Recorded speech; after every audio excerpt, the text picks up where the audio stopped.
Shalom, selamat pagi Bapak Ibu Jemaat yang dikasihi oleh Tuhan. Kita bersama-sama kembali mengucap syukur karena kebaikan Tuhan dan karena kasih Tuhan di dalam hidup setiap kita.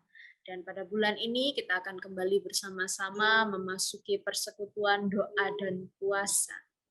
Mari setiap kita yang telah mempersiapkan diri untuk masuk di dalam persekutuan doa dan puasa, kita bersama-sama menaikkan syukur kita di hadapan Tuhan, dan mari bersama-sama kita mengagungkan nama Tuhan.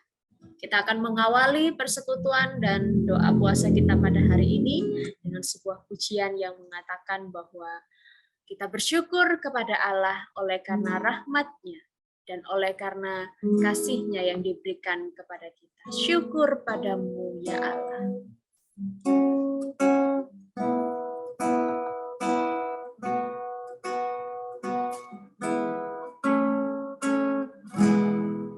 Syukur padamu ya Allah atas segala rahmat-Mu. Syukur atas kecukupan dari kasih-Mu penuh. Syukur atas pekerjaan walau tubuh pun lemah. Syukur atas kasih sayang dari sanak dan teman. Kita pujikan baitnya yang kedua. Syukur atas bunga mawar harum indah tak terberi. Syukur atas awan hitam dan mentari berseri. Syukur atas suka duka yang Kau beri tiap saat, dan firman-Mu lah pelita agar kami tak sesat.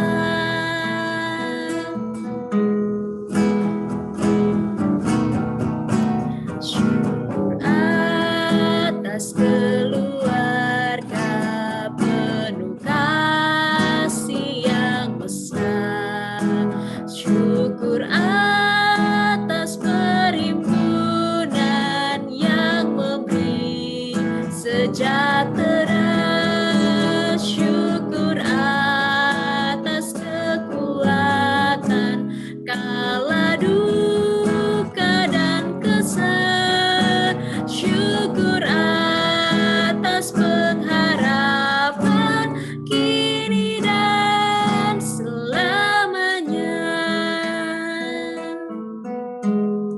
Kita bersyukur karena kemurahan Tuhan yang boleh kita nikmati sepanjang hidup kita. Semuanya adalah anugerah dan kasih Tuhan. Bapak Ibu Jemaat yang dikasihi oleh Tuhan, kita akan bersama-sama lebih jauh memasuki persekutuan pada hari ini. Tetapi sebelumnya saya mengajak kita semua untuk kita berdoa dan menaikkan syukur kita di hadapan Tuhan. Mari kita berdoa. Ya Tuhan Allah Bapa kami yang bertata dalam kerajaan surga, Allah pemelihara dan pemilik kehidupan kami sungguh bersyukur oleh karena rahmat Tuhan dan anugerah Tuhan yang senantiasa Engkau limpahkan di dalam hidup kami. Sepanjang tahun lalu Tuhan telah menyertai perjalanan dan lika-liku kehidupan kami. Dan pada hari ini Tuhan menghantarkan kami masuk di dalam bulan yang baru dan di dalam tahun yang baru. Kami sungguh bersyukur untuk perbuatan tangan Tuhan dalam kehidupan kami. Bapa, bersama-sama kami akan kembali membangun persekutuan doa dan puasa bersama dengan seluruh jemaat Tuhan di GKKAI Sidoarjo. Mohon pimpinan Tuhan bagi setiap kami di dalam setiap persekutuan kami, baik secara pribadi, bahkan juga bersama dengan keluarga atau bersama dengan saudara-saudara kami yang lain.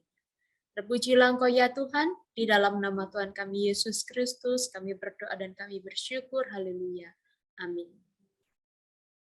Bapak Ibu Jemaat, kita akan bersama-sama merenungkan kebenaran firman Tuhan. Firman Tuhan adalah pelita bagi setiap langkah kehidupan kita. Dan kita ini seperti bejana yang dibentuk oleh Tuhan. Maukah kita taat di dalam pembentukan Tuhan? Bersama-sama kita mempersiapkan hati kita, diri kita, untuk menyambut kebenaran firman Tuhan. Ini aku, bejana. Hanya kepadamu ku bawa seluruh kehidupanku sebagai persembahan yang hidup dan yang berkenan kepadamu, karena kasih-Mu Kau memilihku. Kini ku datang kepadamu, penuhi panggilan-Mu. Ini aku, bejana-Mu, bentuklah sesuai kehendak-Mu, untuk genapi firman-Mu. Oh Yesus, ku jadikan ku alat yang indah di mata-Mu, bejana yang sempurna seperti-Mu. Saya mengajak kita semua sekali lagi menaikkan pujian ini. Hanya kepadamu ku bawa seluruh hidupku.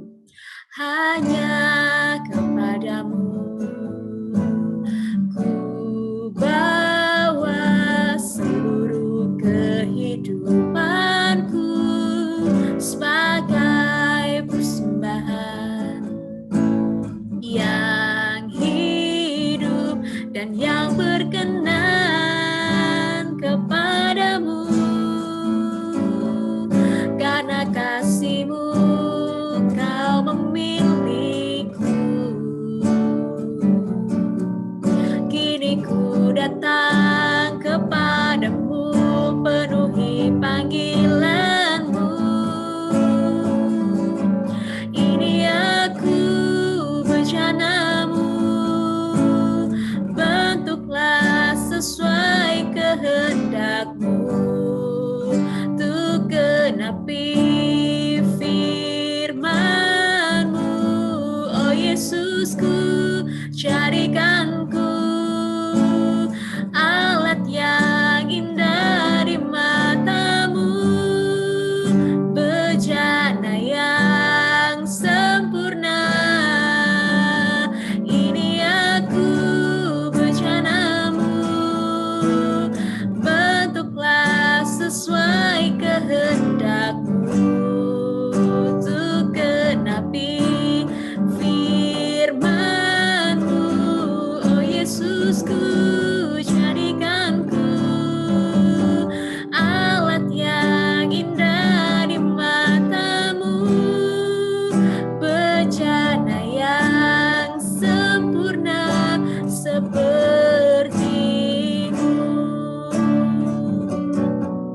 bejana yang sempurna seperti-Mu.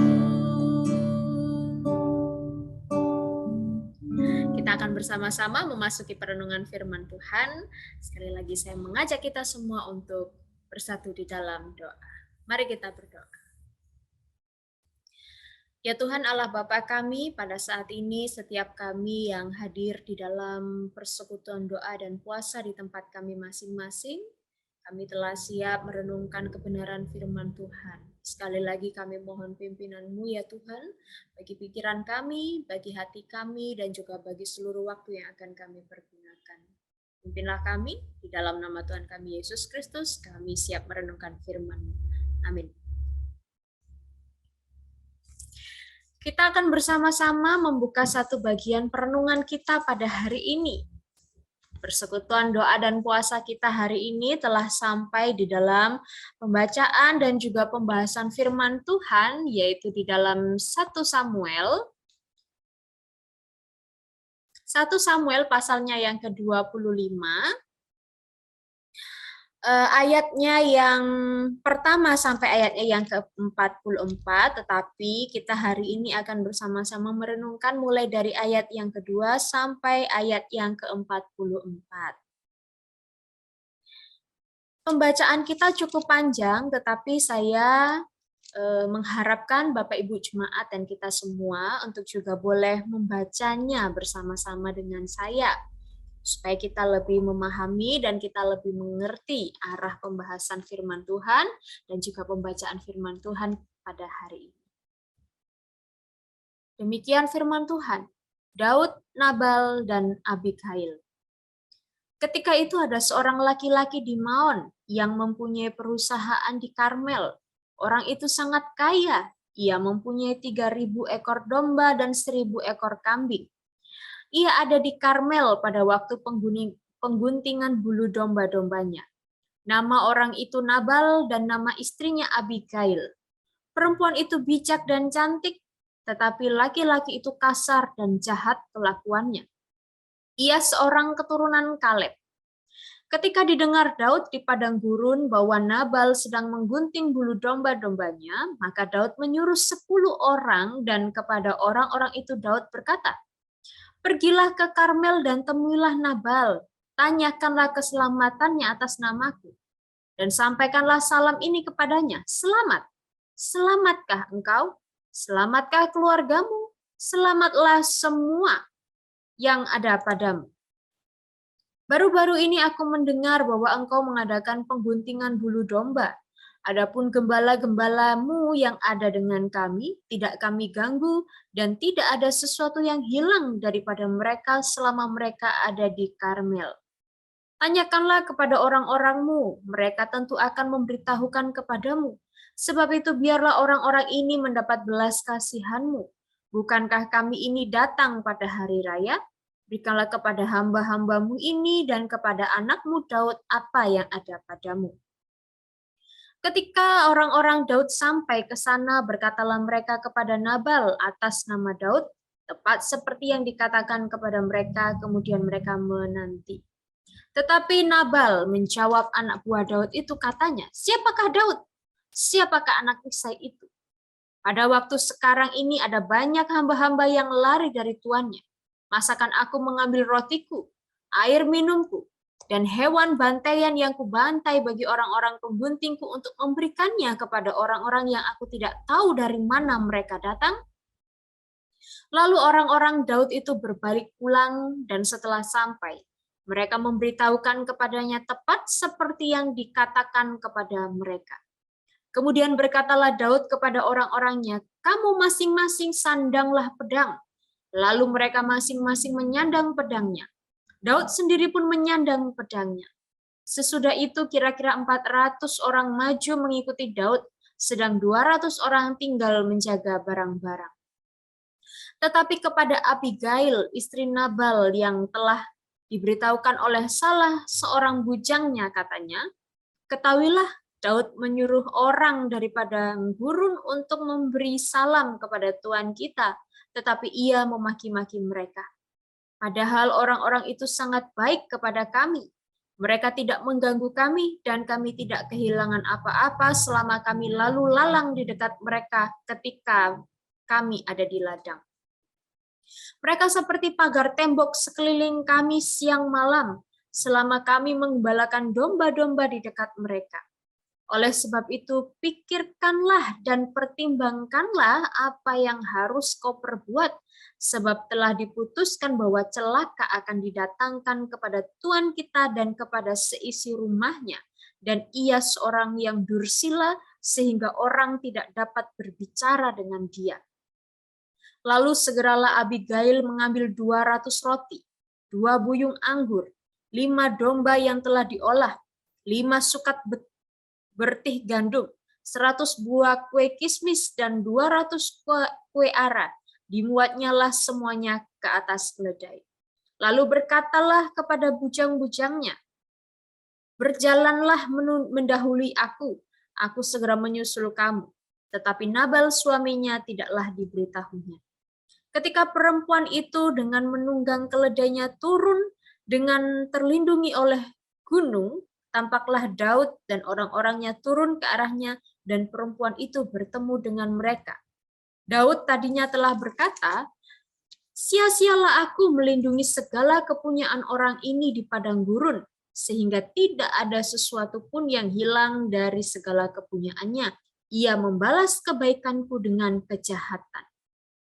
Beginilah kiranya Allah menghukum Daud, bahkan lebih daripada itu, jika aku tinggalkan hidup sampai pagi seorang laki-laki saja pun dari semua yang ada padanya.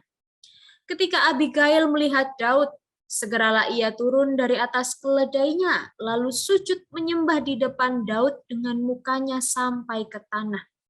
Ia sujud pada kaki Daud serta berkata, "Aku sajalah ya Tuanku yang menanggung segala kesalahan itu. Izinkanlah hambamu ini berbicara kepadamu dan dengarkanlah perkataan hambamu ini. Janganlah kiranya Tuanku mengindahkan Nabal, orang yang dursila itu, sebab seperti namanya demikianlah ia. Nabal namanya dan bebal orangnya. Tetapi aku, hambamu ini, tidak melihat orang-orang yang Tuanku suruh. Oleh sebab itu, Tuanku, demi Tuhan yang hidup dan demi hidupmu yang dicegah Tuhan daripada melakukan hutang darah dan daripada bertindak sendiri dalam mencari keadilan, biarlah menjadi sama seperti Nabal musuhmu dan orang yang bermaksud jahat terhadap Tuanku. Oleh sebab itu, pemberian yang dibawa kepada Tuanku oleh budak-budakmu ini, biarlah diberikan kepada orang-orang yang mengikuti Tuanku. Ampunilah kiranya kecerobohan hambamu ini, sebab pastilah Tuhan akan membangun bagi Tuanku keturunan yang teguh, karena Tuanku ini melakukan perang Tuhan dan tidak ada yang jahat terdapat padamu selama hidupmu. Jika sekiranya ada seorang bangkit mengejar engkau dan ingin mencabut nyawamu, maka nyawa Tuanku akan terbungkus dalam bungkusan tempat orang-orang hidup pada Tuhan Allahmu. Tetapi nyawa para musuhmu akan diumbankannya dari dalam salang umban.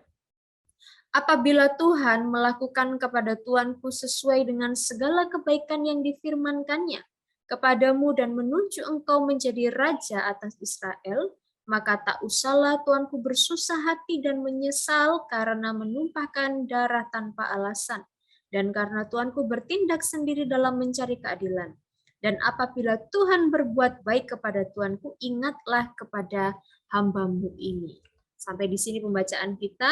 Untuk selebihnya nanti Bapak Ibu Jemaat dapat membacanya sendiri.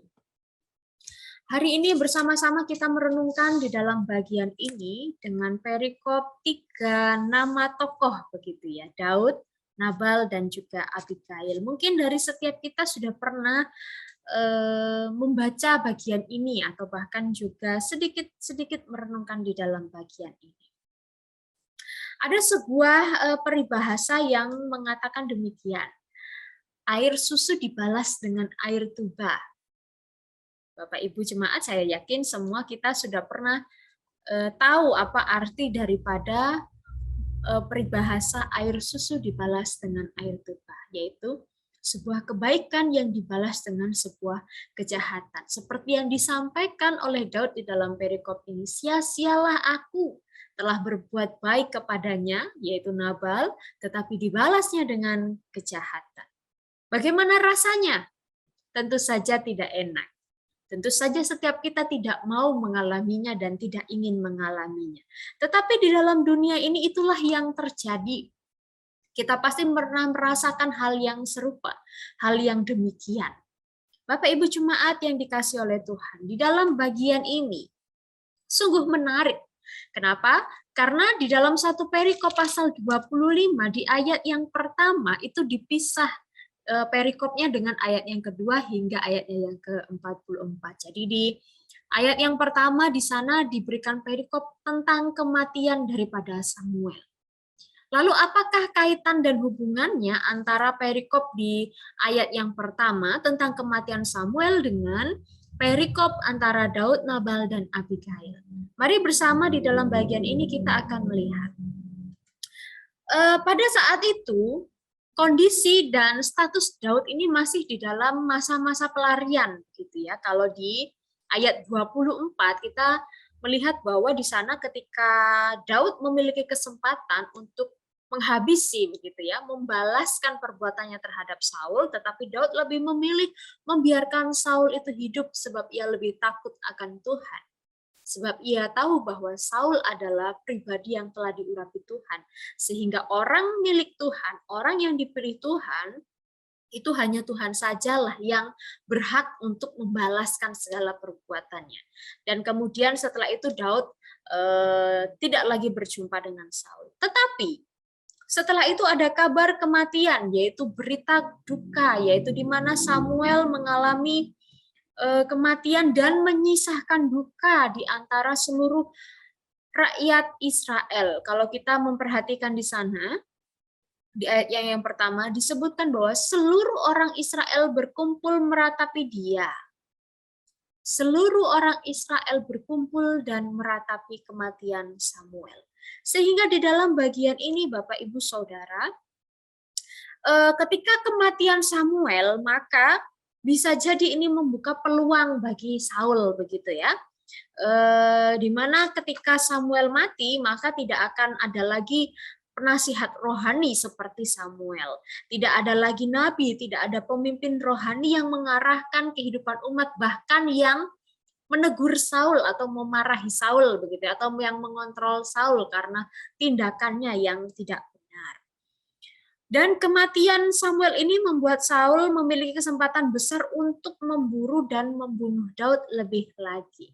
Sebab tidak ada lagi yang akan mengawasi daripada perbuatan Saul. Sehingga dalam bagian ini Daud dikatakan ia berkemas dan kemudian dia pergi ke padang gurun Paran, yaitu tempat yang letaknya jauh daripada kediaman Saul, di mana Saul berada. Dan ketika di dalam masa-masa pelarian itu, Daud ini beserta dengan orang-orangnya menjaga, begitu ya, menjadi penjaga dari ternak atau kawanan domba yang dimiliki oleh seorang pengusaha yang kaya raya. Jadi para domba-domba dan gembala-gembala yang ada di sana dijaga oleh Daud dan pasukannya. Kenapa dijaga? Karena pada masa itu ketika orang-orang menggembalakan ternak mereka itu berada di padang yang luas begitu ya. Padang yang bebas, ke alam bebas begitu. Sehingga ketika di alam bebas ada banyak resiko dan kemungkinan yang terjadi. Yang pertama bisa jadi ada pencuri yang mencuri para domba. Atau kemudian ada binatang buas, beruang, singa, dan lain sebagainya yang akan menerkam dan menghabisi para domba, bahkan juga gembala. Oleh sebab itu, Daud bersama dengan orang-orangnya atau anak buahnya ini berada di padang gurun Paran, dan kemudian mereka menjadi penjaga daripada kawanan domba dan juga gembala-gembala ini. Nah, pada saat itu, ketika Daud mendengar ada seperti apa ya, masa panen begitu ya, pengguntingan bulu domba yang dilakukan oleh pengusaha ini, yaitu Nabal, maka Daud pergi ke sana menyuruh begitu ya, mengutus para utusannya dengan mengatakan bahwa sampaikanlah kepada Nabal bahwa kita semua telah menjaga domba-dombanya dengan aman dan tidak ada satupun yang hilang. Kemudian berikanlah juga pertolongan kepada kami. Dan cara Daud mengutus orang-orangnya ini sangat baik, di mana dikatakan dia memilih orang-orang yang tepat, orang-orang yang baik, yang bisa menyampaikan pesan sesuai dengan apa yang dikatakan Daud. Dan kemudian para utusan ini datang dengan cara yang sopan dan baik-baik begitu ya. Sampaikan di ayatnya yang ke-6, Daud mengatakan bahwa sampaikanlah ini kepada mereka, selamat, selamatlah engkau, selamatlah keluargamu, selamatlah segala yang ada padamu. Kata selamat ini adalah kata shalom. Berikan shalom kepada mereka. Berikan salam damai sejahtera kepada Nabal dan keluarganya. Datang dengan keadaan yang baik, dengan keadaan yang sopan dan tidak membuat kekacauan. Tetapi apa yang ditampilkan atau yang menjadi respon daripada seorang Nabal? Kalau misalkan kita datang bertamu begitu ya kepada orang-orang yang ya sudah merasa kita sudah pernah menolong mereka, kita datang baik-baik, kita mau menanyakan bagaimana kabar mereka, bagaimana kondisi dan keadaan mereka, tetapi kemudian sikap mereka menjadi tidak baik. Mungkin saja mereka cuek, mungkin saja mereka acuh, bahkan mengusir kita. Mungkin bagian ini bisa menggambarkan tentang kondisi Daud pada saat itu. Kita akan melihat Nabal, begitu ya. Siapa sih seorang Nabal ini? Disampaikan bahwa Nabal ini adalah seorang yang berasal dari keturunan Kaleb. Dia orang Israel, sama seperti Daud orang Israel, berasal dari keturunan Kaleb. Dan kemudian ia mempunyai sebuah perusahaan, yaitu perusahaan pengelolaan pengguntingan bulu domba yang terletak di Karmel, yaitu daerah pegunungan Karmel. Berapa yang dia miliki? Alkitab menyebutkan bahwa ia memiliki 3.000 domba dan 100 kambing dan banyak sekali bujang, begitu ya. Sehingga disampaikan orang ini sangat kaya raya, begitu ya. Kaya raya. Bayangkan 3.000 domba dengan 1.000 kambing. Dan pada masa itu Daud bersama-sama dengan orang-orangnya menjaga kawanan domba yang sebanyak ini. Tetapi sekalipun Nabal ini adalah seorang pengusaha yang kaya, ternyata Nabal ini bukan seseorang yang memiliki kepribadian yang baik, begitu ya. Sebagai pengusaha, dia merupakan pengusaha yang tidak sopan, begitu ya. Nabal, bebal, begitu. Kenapa bisa dikatakan bebal? Kita bisa melihat di ayatnya yang ke-10 sampai ayatnya yang ke-11. Ketika para utusan Daud ini datang, maka apa yang terjadi? Nabal memiliki sikap yang arogan, memiliki sikap yang sombong, sikap yang kasar, tidak ramah kepada utusan Daud.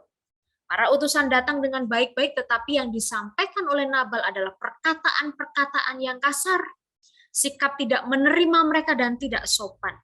Dan kemudian orangnya tidak ramah, begitu ya. Orang datang membawa shalom, tetapi malah dia balas dengan makian yang kasar. Dan pada ayat yang ke-25 dijelaskan bahwa Nabal itu artinya adalah orang yang dursila dan orang yang bebal, begitu ya. Kalau di dalam teks Ibrani, arti nama Nabal ini memiliki pengertian yang cukup banyak, begitu ya, dari kata dasar full gitu atau bodoh atau tolol. Tetapi ini merujuk kepada Nabal ini merujuk kepada sikap moral yang memang tidak baik, begitu ya. Orangnya keras kepala, orangnya tidak mau diberitahu, orangnya tidak peka, begitu ya. Bahkan juga tidak mau tunduk dan tidak mau taat. Kemudian dia tidak menghormati sesamanya, dan orang yang bebal seperti ini adalah orang yang tidak patuh kepada aturan, sulit dikendalikan dan tidak menghargai sesamanya, apalagi tidak mau mendengar, begitu ya, daripada sesamanya. Bapak Ibu jemaat yang dikasih oleh Tuhan, dalam bagian ini kita melihat bagaimana tokoh Nabal ini menggambarkan orang yang begitu bebal dengan sikap-sikap kebebalannya. Mari kita mewaspadai akan sikap-sikap seperti ini. Moral yang tidak baik, sikap sombong, sikap kasar, jahat dengan kata-kata yang melukai orang lain, yang melukai sesamanya dan tidak mendatangkan sejahtera kepada sesamanya. Ibu-ibu dan bapak-bapak dan saudara-saudari yang dikasihi oleh Tuhan. Sikap seperti ini harus bersama kita waspadai dan harus bersama kita hindari, supaya kita tidak menjadi pribadi yang bebal, tetapi kita menjadi pribadi yang lembut hati, pribadi yang mau dipimpin oleh Tuhan, dan pribadi yang taat kepada Tuhan. Sikap ini adalah sikap yang berbahaya di dalam kehidupan orang percaya. Karena orang percaya itu adalah orang yang sudah diubahkan dari sikap masa lalunya menjadi memiliki sikap yang seturut dengan pimpinan Tuhan. Apa yang terjadi di dalam kehidupan Nabal, begitu ya? Apa yang Tuhan lakukan di dalam kehidupan Nabal oleh karena kehidupannya yang bebal, oleh karena kehidupannya yang tidak menjadi berkat bagi orang lain. Kita bisa melihat bahwa di ayatnya yang ke-13, 21 dan 22, di sana disampaikan bahwa sikap yang tidak baik itu, sikap arogan, sikap jahat, dan sikap bebal itu mendatangkan celaka atas diri Nabal dan juga orang-orang di sekitarnya. Bagaimana ketika kabar kejahatan Nabal dan ketidakramahan Nabal diterima oleh Daud, apa yang dilakukan Daud? Daud mengatakan kepada para orang-orang yang bersama dengan dia, ayo bawa pedang, begitu ya, kita habisi laki-laki dan seluruh keluarganya. Oleh karena perbuatan yang tidak baik yang ditampilkan oleh Nabal.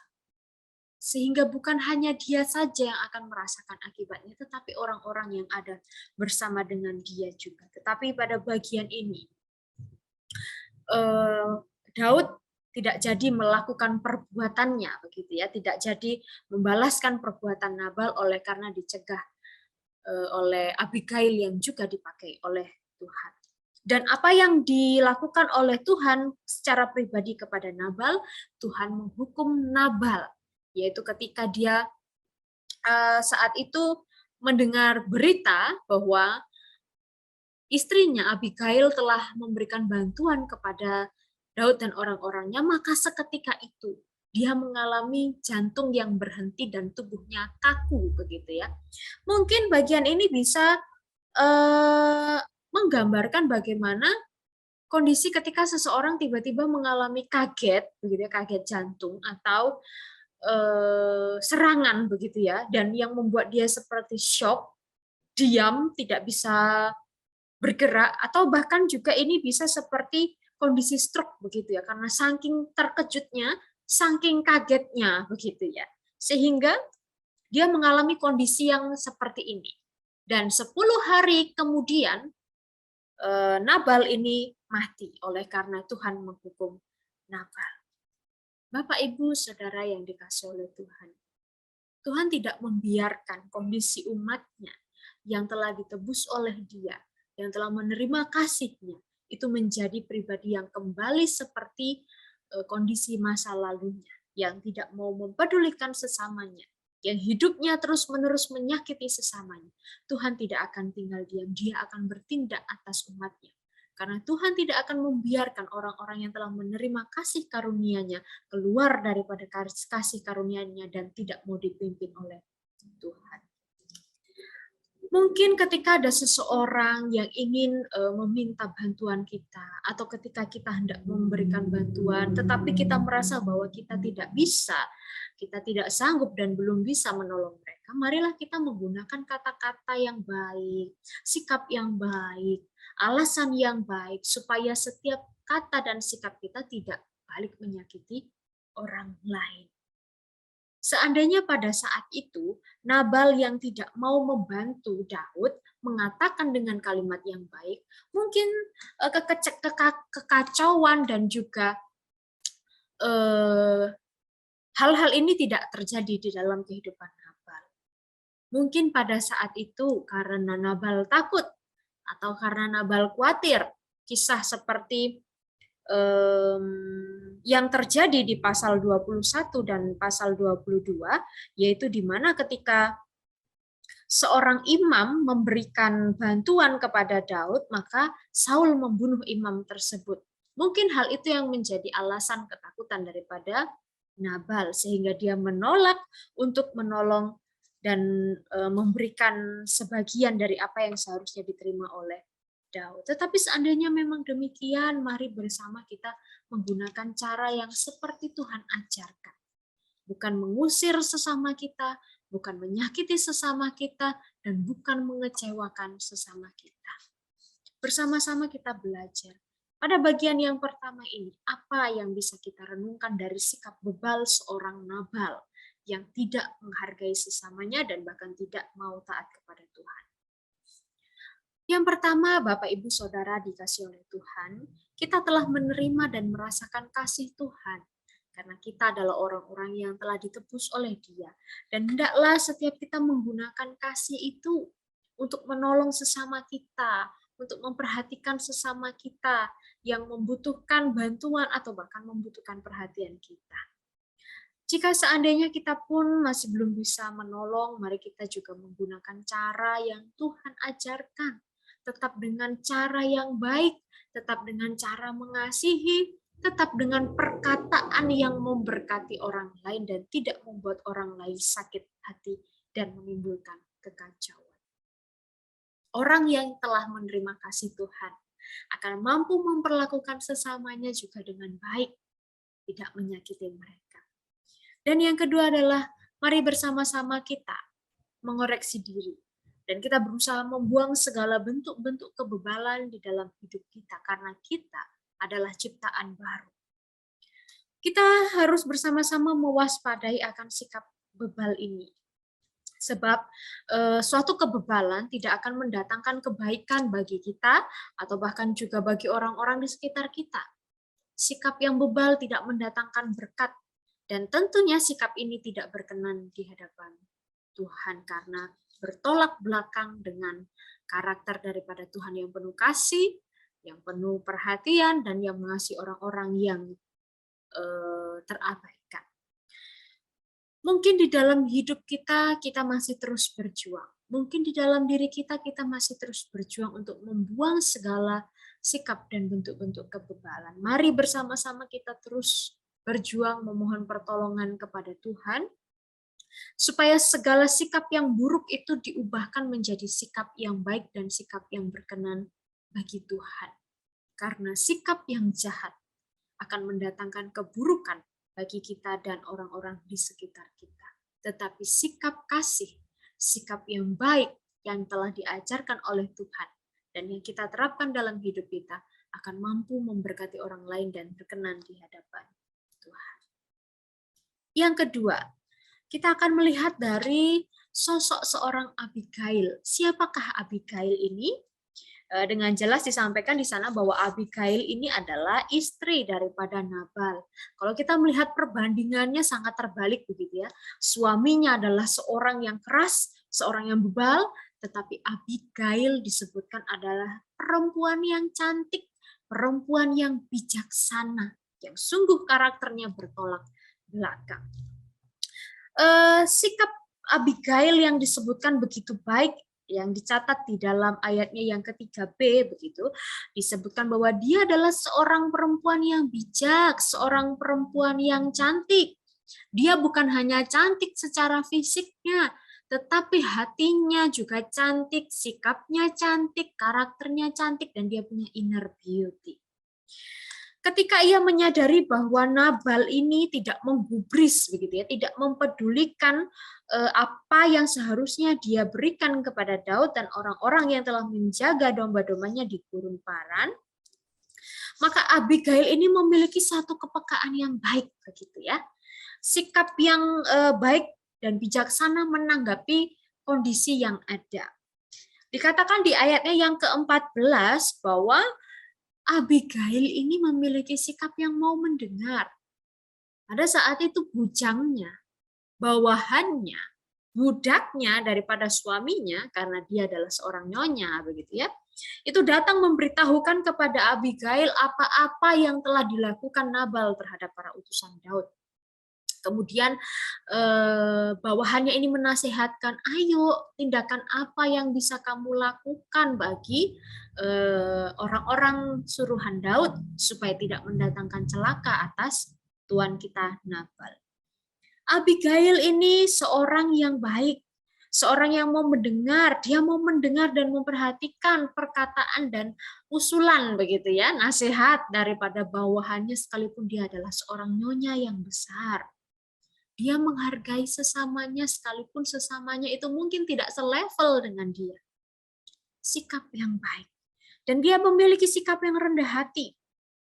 Ketika pada saat itu dia membawa beberapa makanan dan juga minuman bagi Daud dan orang-orangnya, disebutkan di ayat yang ke-23 hingga ayat yang ke-25, Abigail datang dengan etika yang sangat baik. Sungguh dia memiliki sikap yang sopan. Sungguh dia memiliki sikap yang rendah hati.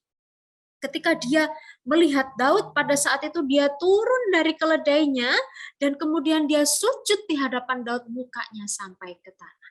Bapak Ibu Saudara yang dikasihi oleh Tuhan. Di bagian ini, Abigail menyebut dirinya sebagai hamba, sebagai budak daripada Daud. Kalau kita perhatikan kondisi dan posisi saat itu, Daud yang sedang tidak berada di dalam kerajaan, yang statusnya adalah seorang pelarian, berjumpa dengan seorang nyonya besar, istri dari pengusaha yang kaya raya. Tetapi saat itu, nyonya besar ini sujud di hadapan Daud, menyebut dirinya adalah seorang hamba. Dia memiliki sikap rendah hati yang luar biasa. Bapak Ibu yang dikasihi oleh Tuhan, sungguh kata bijak dan cantik bukan hanya cantik secara fisik, tetapi juga cantik di dalam seluruh karakternya. Kenapa? Karena ternyata seorang Abigail ini disebutkan adalah seorang yang mengenal Tuhan dengan baik. Di ayat yang ke-26, 28 hingga 31. Bagaimana Abigail ini menyatakan dan mengatakan pengetahuannya tentang Tuhan kepada Daud. Bagian ini mengartikan bahwa Abigail ini adalah seorang perempuan yang mempunyai pengenalan baik kepada Tuhan. Dia hidup dalam Tuhan dan seorang yang takut akan Tuhan. Maka dari itu dia memperoleh sikap rendah hati, bijaksana, dan dia juga berhikmat menanggapi segala situasi yang ada. Sehingga hidupnya yang takut akan Tuhan mendatangkan kebijaksanaan dalam dirinya, dalam setiap keputusannya, dan dia menjadi berkat dan mendatangkan keselamatan bagi dia dan seluruh orang-orang yang ada bersama dengan dia. Bapak Ibu Saudara yang dikasihi oleh Tuhan, sikap yang berbanding antara seorang yang bebal, yang tidak mau diatur, yang tidak mau menghargai sesamanya, yang tidak takut akan Tuhan, dengan seorang yang bijaksana, lemah lembut, dikatakan cantik, rendah hati, dan hidup takut akan Tuhan. Bapak Ibu jemaat yang dikasihi oleh Tuhan, dari mana seseorang mendapatkan sikap bijaksana dan berhikmat? Yaitu dari hidup takut akan Tuhan.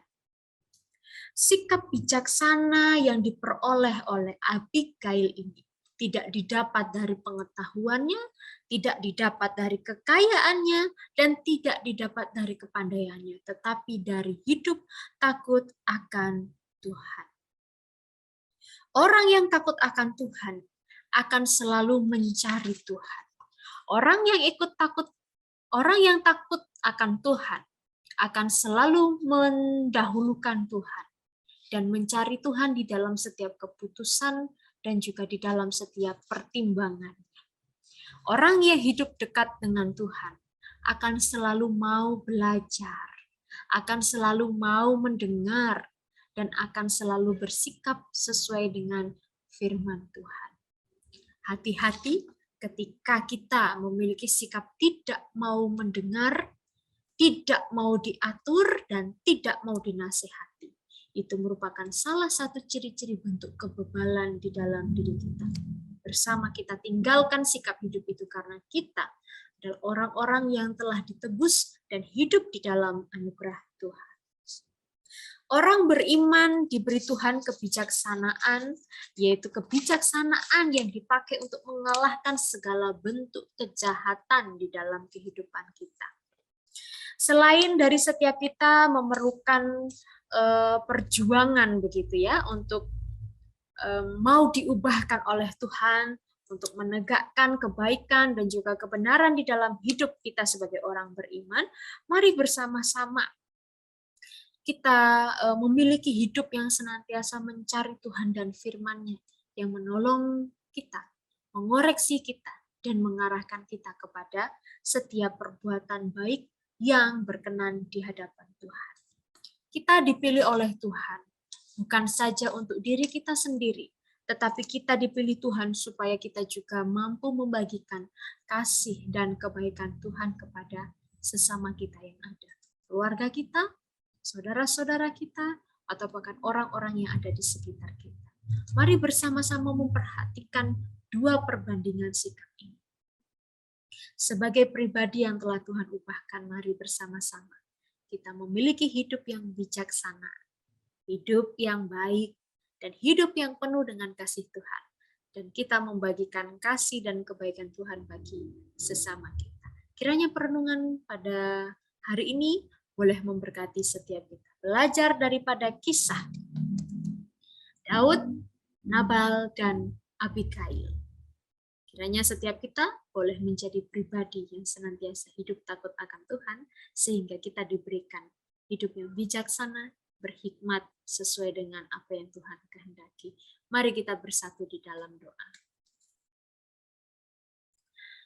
Ya Tuhan Allah Bapa kami yang bertata dalam kerajaan surga, sungguh kami bersyukur untuk pertolongan-Mu di dalam sepanjang persekutuan dan juga perenungan firman Tuhan pada hari ini.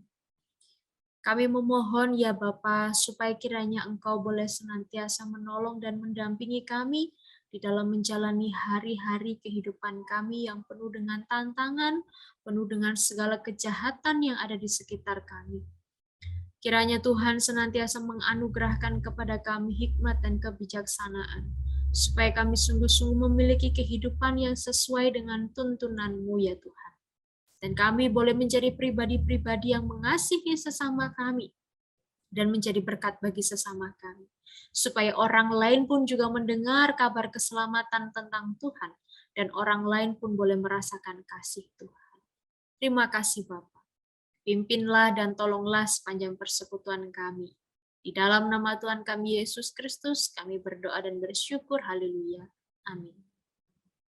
Selanjutnya, kita akan bersama-sama masuk di dalam pokok doa syafaat yang akan dipimpin oleh Ibu Lis Indrawati. Mari Bapak Ibu Saudara kita berdoa, kita bersyukur kepada Tuhan untuk pemeliharaan Tuhan bagi setiap kita. Bapa di dalam kerajaan surga, kami mengucap syukur Tuhan untuk kasih setia Tuhan, untuk kasih penyertaan Tuhan. Tolonglah dalam hidup kami Tuhan, untuk hidup yang setia kepada Tuhan, menyenangkan hati Tuhan. Di dalam nama Yesus, amin. Mari bersama kita berdoa untuk bangsa dan negara, kondisi kenaikan kasus varian Omikron, dan juga rencana perpindahan ibu kota negara. Mari kita berdoa. Bapa di surga, kami berdoa untuk kondisi kenaikan kasus varian Omikron ini Tuhan, tolong supaya masyarakat juga mentaati akan peraturan pemerintah dan juga untuk PPKM level 3 ini ya Bapak. Terima kasih Tuhan, kami juga berdoa untuk rencana perpindahan ibu kota negara ke Kalimantan Timur pun juga di dalam pengawasan Tuhan, di dalam pimpinan Tuhan juga. Di dalam nama Tuhan Yesus kami berdoa, amin. Mari bersama-sama kita berdoa untuk gereja dan juga pelayanan misi. Kita berdoa untuk ibadah gereja-gereja dalam kondisi saat ini dan juga untuk para seminari, lembaga-lembaga misi juga. Mari bersama-sama kita berdoa. Bapa di surga, kami berdoa untuk ibadah-ibadah, untuk persekutuan-persekutuan yang diadakan di gereja-gereja Tuhan. Tuhan terus memberkati dan juga mereka tetap menjaga semangat bersekutu. Kami berdoa ya Tuhan untuk para seminari, untuk lembaga-lembaga misi Tuhan, Engkau pakai setiap mereka, Engkau yang juga menolong mereka di dalam menunaikan tugas panggilan mereka sebagai amanat agung Tuhan. Terpujilah namamu Tuhan, di dalam nama Yesus kami berdoa. Amin. Mari bersama-sama kita berdoa untuk panti asuhan, panti jompo, dan juga lembaga sosial. Kita berdoa juga untuk para janda, duda, dan juga para yatim piatu. Kita berdoa juga untuk masyarakat yang terdampak pandemi. Mari kita berdoa. Bapa di surga, kami pada saat ini juga berdoa ya Tuhan untuk panti asuhan, panti jompo, lembaga sosial ya Tuhan yang menampung masyarakat tunawisma dan juga para janda, para duda, para yatim piatu Tuhan, Engkau yang terus memelihara setiap mereka. Kami juga berdoa ya Tuhan untuk masyarakat yang terdampak akan pandemi ini, mereka yang membutuhkan pekerjaan ya Tuhan, kami percaya Tuhan yang menyediakan. Terima kasih Tuhan, biarlah kuasa Tuhan terus dinyatakan dan kuasa Tuhan tidak dibatasi oleh adanya pandemi ini. Terima kasih Tuhan, inilah seruan doa kami yang jauh daripada sempurna, Tuhan yang kuduskan, sehingga menjadi dupa yang harum di hadapan-Mu. Di dalam nama Tuhan Yesus kami berdoa, amin. Kita akan bersama-sama mengakhiri persekutuan doa dan puasa kita pada hari ini. Kiranya setiap kita senantiasa hidup takut akan Tuhan dan siap dipimpin dan dibentuk oleh Tuhan. Mari sekali lagi kita berdoa dan kita memohonkan berkat yang berasal daripada Tuhan. Ya Tuhan Allah Bapa kami yang bertata dalam kerajaan surga, sungguh kami bersyukur untuk pertolongan dan pimpinan Tuhan sepanjang persekutuan kami. Bersyukur juga untuk kesempatan di mana kami boleh bersama-sama memperhatikan orang-orang sekitar kami dan saudara-saudara kami, sesama kami di dalam pokok-pokok doa kami.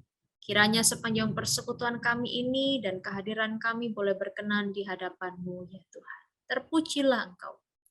Kiranya kasih karunia dan damai sejahtera dari Allah Bapa kita dan dari Tuhan kita Yesus Kristus, kekuatan dan persekutuan kita di dalam Allah Roh Kudus, kiranya memberkati kita mulai dari saat ini sampai selama-lamanya. Amin. Tuhan Yesus memberkati.